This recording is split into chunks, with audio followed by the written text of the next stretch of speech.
It's time for Mornings at 8 with Jonathan Mark on AM 1480 WLEA. Oh, yes, it is time for Mornings at 8. It is 5 minutes after 8 o'clock on a Thursday morning. Thursday, that means it's practically Friday. One more little day, and there you go. Boy, what a delightfully gloomy morning it is, isn't it? I mean, it's pretty gloomy out there. As a matter of fact, it rained off and on all morning. And when I left the house, it was 44 degrees. Right now, it is 48. So it's getting a little warmer, but, hey, it's definitely a fall day. Definitely a fall day. And it's kind of interesting. I've noticed this in the past. But I was outside yesterday, and no leaves are falling. And suddenly, about 14,000 leaves go all at once off a tree. It was like a leaf mob or something, a mob of leaves. And then there's nothing. And then a couple of hours later, boom, another big mob of leaves. And I don't know why it happens like that. It's kind of interesting. I don't know. Okay, let me see. Well, I have this announcement. The climate anxiety group that was going to meet this evening in Hornell, the meeting has been canceled because the director is undergoing therapy. Okay, so the climate anxiety group meeting for this evening has been canceled.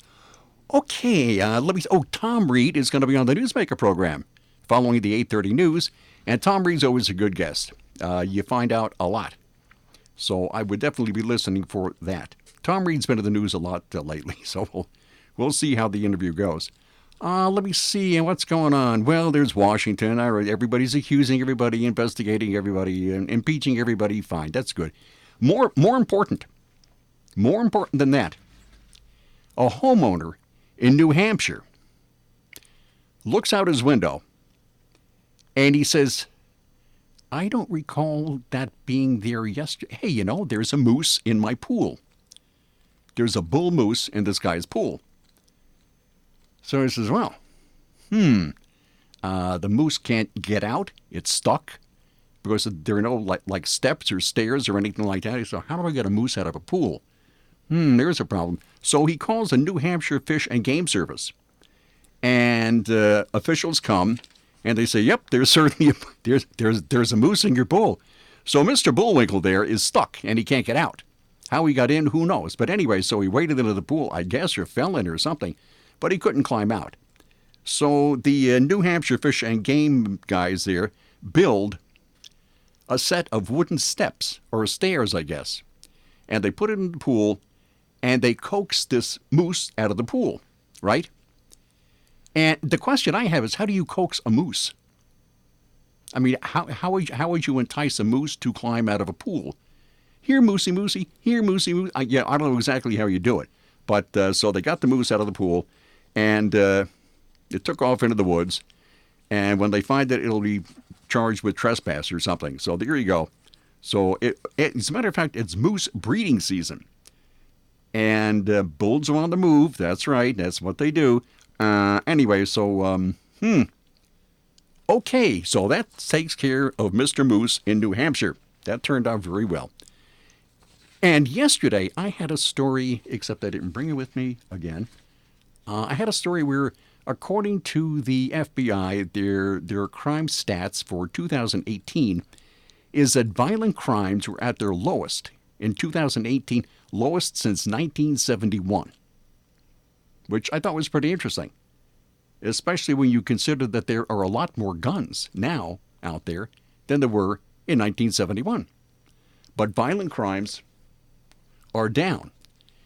And there was another part of the story which I left home, which I did bring this morning, is that according to those crime stats, more people are killed with hammers and clubs than rifles. Let me repeat that. More people are killed with hammers and clubs than rifles. According to the FBI figures, 443 people were killed with hammers, clubs, or other blunt objects, while 297 people were killed with rifles of every kind. And that was in 2018. So 443 with clubs of some sort, and 297 with rifles of every kind. And with guns being in the news so much these days, you'd figure Wow, it'd probably be the other way around. But it's not. So let me say, Breitbart News reported similar FBI findings regarding deaths by fists and feet versus deaths by rifle. In fact, more than twice as many people were beaten to death with fists and feet than were shot to death with rifles. So the only conclusion I can reach is you have to ban hammers, clubs, and blunt objects.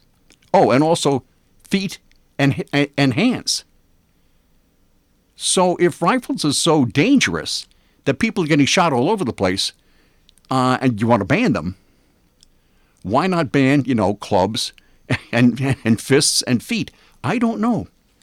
It doesn't, if you really want to do it right, ban everything, right?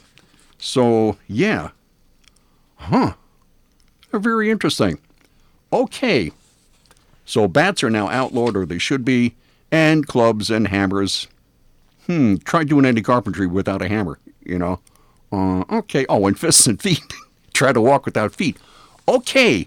Now, we've heard of the opioid crisis. It's been in the news a lot. It has been in the news all over the place for a number of years now.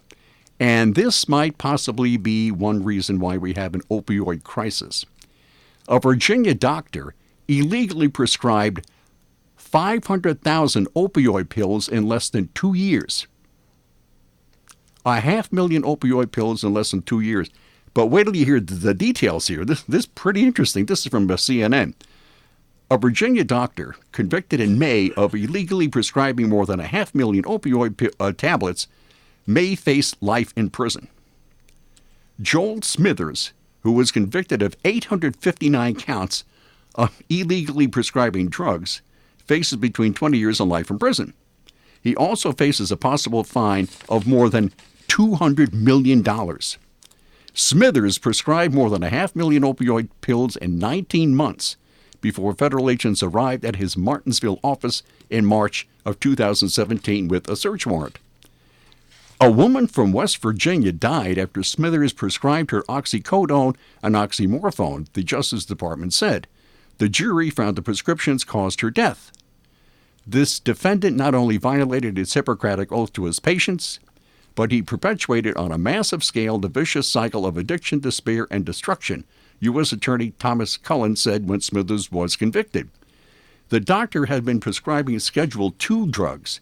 That's fentanyl, hydromorphone, oxycodone, and oxymorphone to people who drove hundreds of miles to his office in the small town in southern Virginia.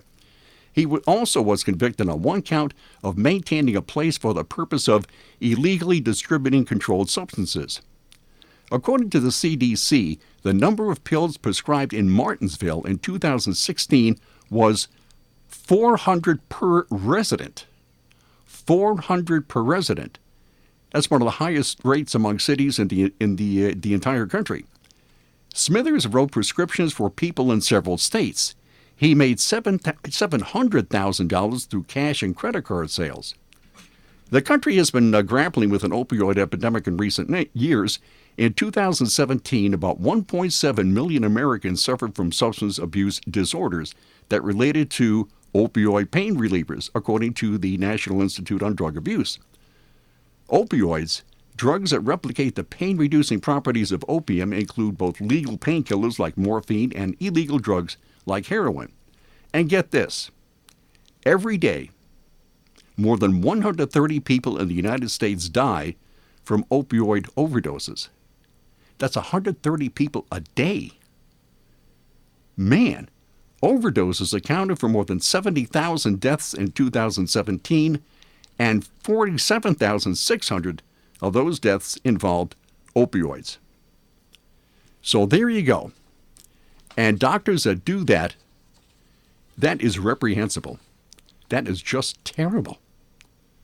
500,000 opioid pills in less than 2 years in this one little city in Virginia.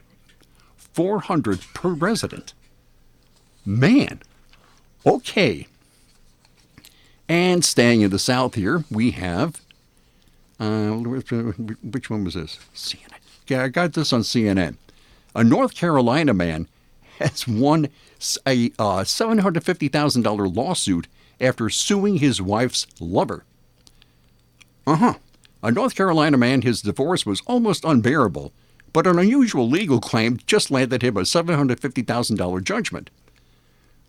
According to court documents, Kevin Howard recently won a judgment against his ex-wife's lover for alienation of affections, a claim that exists in just a handful of other states across the country. Alienation of affection laws, sometimes known as homewrecker laws, allow the spouse to sue another person for purposefully interfering with their marital relationship, according to Cornell Law School's Legal Information Institute. The person sued is usually the person a spouse cheated with. Howard had been with his wife for 12 years. When she approached him about separating, the couple started attending marriage counseling. But something felt off. So Howard hired a private investigator who uncovered the affair, he told CNN. Howard blamed the other man for alienating his wife from him. According to court records, in August, the judge ruled in Howard's favor. He was a colleague of hers from work, Howard said. He ate dinner with us several times. We spent the time together. I thought this was a friend. I guess. But the lawsuit wasn't just about the money, he said. I believe in the sanctity of marriage, he said. Other families should see what the consequences are to not only breaking the vow to whatever religion you subscribe to, but also your legal responsibilities. So, yeah, so it wasn't about the money. But he got $750,000. That should assuage his feelings for a while, I would imagine. $750,000? Yeah. Now, there was... Where else? Many states have repealed alienation of affection laws, but they still exist in Hawaii, Mississippi, New Mexico, South Dakota, Utah, and, of course, North Carolina. And there was, let me see, to Cynthia Mills, Howard's attorney, told CNN she's argued at least 30 alienation of affection cases during her 31 years in law. She has 5 cases of the sort open right now. It's very prevalent, she said.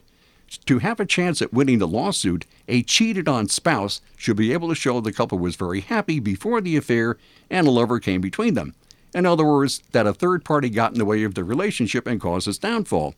Mills said the tort began from Old English law. And get this. Wow. Mills said the tort began from Old English law when women were viewed as property. In the same way that a man could sue for the theft of a horse, he could sue for the theft of a wife. Okay, well, that was in Old England. Man, okay, fine. Now any spouse can sue regardless of their gender or their partner. Anyway, these laws are still in effect in a number of states, not just North Carolina. His attorney said one of her clients received a verdict of $5.9 million. $5.9 million. And last year, a judge ordered the man pay $8.8 million to a husband whose wife he had been seeing for more than a year. Holy mackerel. Okay, fine. Yeah, that's very good. Okay, moving on here. Let me see. What do we do? How about this one? I think everybody binge watches. You have a favorite show and you sit down and watch about 14 episodes in a row, okay? That's just the way it is. Everybody does that, I think. Maybe not 14, but, you know. Anyway, this is from U.S. News, right? Let me see. Yeah. Binge watching episodes of your favorite shows does no favors for your brain, an expert warns. It's important to recognize that the brain is not an isolated organ. It responds to its environment. Okay, that's according to Dr. Randall Wright, a neurologist at Houston Methodist in Texas. When we binge watch, we create an unhealthy environment for the brain because we're sitting for long periods of time, isolating ourselves from social activities and eating large amounts of unhealthy food. And all I can say there is, what's the matter with Cheetos? I see nothing wrong with Cheetos. You could sit there, watch TV, and eat Cheetos, all night long. Anyway, so Wright likens the instant gratification of watching episode after episode of a show to wanting to continue gambling even after you win. If you indulge often, he says, this cycle and the side effects of binge watching can lead to harmful brain and body changes, he said in the hospital news release. In other words, it's a problem when watching a third, fourth, or fifth episode of your favorite show replaces healthy activities. So there you go. I don't know. I can binge watch old NCIS episodes, So, of course, if you binge watch something like, let's say, Hallmark or something at the Hallmark channel, now that can induce extreme boredom and a touch of narcolepsy. I don't know. That's Hallmark. Okay, that's binge watching TV. And from binge watching TV, we go to insurance. Sort of a logical leap there, I think. Insurance. Everybody needs insurance. You never know what's going to happen. Okay? How about, may I suggest, the Ryan Agencies? The best insurance agency around. They do the insurance shopping for you. It's like having your own personal insurance shopper. The Ryan Agencies have access to many insurance companies to find the best rates for you. They are insurance experts. They offer sound, unbiased advice. They don't work for any one company, and they look for the best solutions for you. And they're local. They are in Hornell. They are in Jasper. They're in Wellsville. As a matter of fact, let me see. Here, let me see. In Hornell, they're on the Broadway Mall, 607-324-7500. In Jasper, they're on Route 417, 3832 Route 417, and their number is 792-3800. And in Wellsville, they're on Main Street right there, 585-593-4244. They are the Ryan Agencies.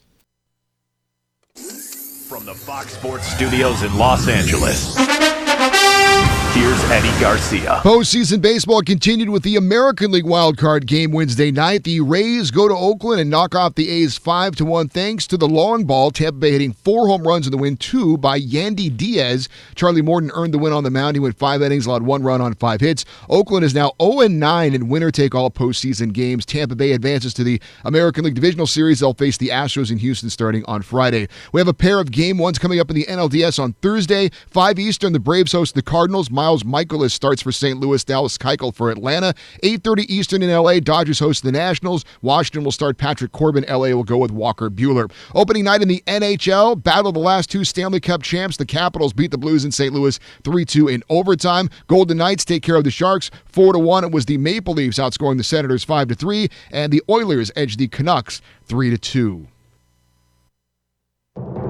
I'm Charles Payne, and this is the Fox Business Report. You could be paying more for cheeses, whiskeys, and even hand tools from European Union countries. The U.S. is planning new tariffs on imports from the EU after the World Trade Organization authorized the tariffs. Airbus planes will be subject to a 10% import fee. Other products will have a fee of 25%. The WTO ruled Airbus received illegal government subsidies. Discount fashion chain H&M is reporting a better-than-expected summer quarter. H&M's new summer collection boosted sales. Stocks skidded yesterday as a report showing weaker-than-expected job growth by private companies added to concerns the economy may be slowing. The Dow dropped 494, NASDAQ down 123, S&P down 52. That's your Fox Business Report. I'm Ginny Cosolda, invested in you. Prescription products require an online physician consultation and are only available if the physician determines a prescription is appropriate. Subscription required. See website for full details and important safety information. Hey guys, good news. The outrageously expensive Little Blue Pill is now generic, which means you can get the prescription medication to treat ED at affordable prices. And Hims makes it extra affordable. And right now, get your first online visit totally free when you go to forhims.com/joy. To start your free online visit, you need to go to this exclusive address, forhims.com/joy. forhims.com/joy. Today at Simmons Rockwell Nissan in Horseheads and Hornell, New York, you'll find brand new 2019 Nissan Sentra SV models equipped with 16-inch alloy wheels, rear monitor, push-button ignition, and cruise control for just $15,999. Shop Simmons Rockwell Nissan in Horseheads or Hornell. Simmons-Rockwell.com. And here we are. Okay, where did I find this one? I think I found this one on Fox News, except I didn't note it here. Okay, fine. Orangutan with human rights to begin new life in Florida. An orangutan which spent 20 years in an Argentinian zoo is being moved to a U.S. animal sanctuary after being granted the same legal rights as humans. Okay? What's her name? Name is Sandra. Okay? Lawyers won a landmark appeal for Sandra in 2014, arguing she was being detained in Buenos Aires illegally. The ruling found her to be Argentine's first non-human person with the right to liberty. The 33-year-old arrived in Kansas on Friday and will undergo tests before moving to her new home in Florida. Judge Elena Liberatori, who has a picture of Sandra in her office, told AP News Agency she wanted her ruling to send a message, quote, that animals are sentient beings and that the first right they have is our obligation to respect them. Okay, now Sandra is originally from East Germany. She was born in the East German Zoo and sold to Buenos Aires in 1995. And Sandra spent much of her life in a solitary enclosure and regularly tried to avoid the public. Shy. She had a daughter in 1999, but the baby was taken away from her and sold to an animal park in China. To me, that kind of sounds like slavery. It really does. Her legal victory brought an international fame to her and set a precedent for apes to be legally deemed people rather than property. And I just think of the story I had a couple of minutes ago, where in Old England, women were viewed as property. That's interesting. Until this week, Sandra remained at the site of the zoo, which closed in 2016 following reports of animal cruelty. And the zoo is now being rebuilt as an eco-park with improved living standards for the animals. The 100-acre sanctuary is home to chimpanzees and orangutans which have been freed from circuses, labs, zoos, and private collections. Michael Jackson, remember Michael Jackson? That's right. Michael Jackson's former pet chimpanzee, Bubbles, is among several famous residents there. So Sandra will join 21 other orangutans and will be free to move between 11 outdoor areas where the great apes live. We're eager to meet her. She's a lovely orangutan, said Patty Ragan, the center's founder. Speaking to the BBC, Ms. Ragan says she was happy that Sandra's story was bringing public attention to orangutans, one of the world's most endangered animals. But she added that the sanctuary was working to ensure this heightened publicity wouldn't impact on Sandra's transition into her new home. We don't want any distractions, says Ms. Ragan. We just wanted to have peace when she gets here. So apparently Sandra will have no photo ops and will conduct no news conferences. So she's going to be left in peace in this sanctuary, and there you go, 33-year-old orangutan. So she has same legal rights as humans. Although, looking through here, it doesn't say whether she has the right to vote. I'm not quite sure about that. Okay, what else here? How about, let me see, what else have we here? Boop, boop, boop, boop. Oh, yes. Okay. So there's this burglar in Georgia, right? He goes on a 3-hour burglary spree. So this guy was really busy, man. He burglarized a bunch of stuff. The man who was burglarizing a series of businesses in Sugar Hill, Georgia in the early hours of September 16th was captured on surveillance video stealing computer equipment, televisions, sports memorabilia, and food, according to a sheriff's deputies there. So in the video released by them, the masked man can be seen packing up a cart full of stolen items before walking over to a coffee machine several times and attempting to get it to work. Flummoxed, the man then continued with his theft before returning to the machine and stealing several of the coffee pods after he was unsuccessful in brewing a cup for himself. The machine, however, was left behind. So anyway, so they're trying... the cops say that the thief may have also attempted to steal a van from the parking lot. This was a busy guy. Well, you wanted a cup of coffee. It's hard work, probably night work, I would imagine. So there you go. Okay, so fine. A busy guy.